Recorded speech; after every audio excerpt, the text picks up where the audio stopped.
വർഷം 1971, liberty city. ഒരാളെ കൊല്ലാനായിട്ട് ഒരു കൂട്ടം ആൾക്കാർ ഒരു സ്ഥലത്തേക്ക് ഇരച്ചു കയറുന്നു. പക്ഷേ കൊല്ലാൻ വന്നവരെല്ലാവരും ഓരോന്നോരോന്നായി മരിച്ചു വീഴുന്നു.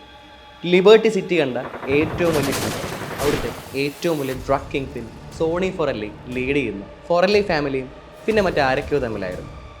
പക്ഷേ കൊല്ലാൻ വന്നവർക്ക് ഒരു കാര്യം അറിയില്ലായിരുന്നു.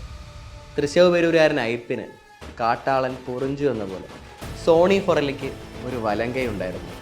സോണി ഫൊറല്ലിയുടെ തുറുപ്പ് ചീട്ട് ടോമി വേഴ്സിറ്റി.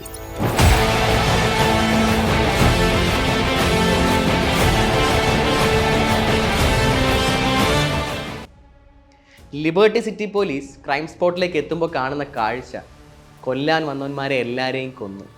ചോര പുരണ്ട നീല ഹവായൻ ഷർട്ട് തട്ടിത്തൂത്ത് തോക്കുമായിട്ട് നിന്ന് സേർട്ട് വലിക്കുന്നു ഒരു 20 വയസ്സുകാരൻ പയ്യനെയാണ്.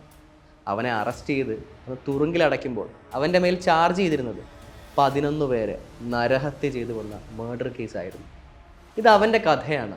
ലിബർട്ടി സിറ്റിയിൽ നിന്ന് ആ 20 വയസ്സുകാരൻ വൈ സിറ്റിയിലെ ഡ്രഗ് ലോഡായി മാറിയ കഥ.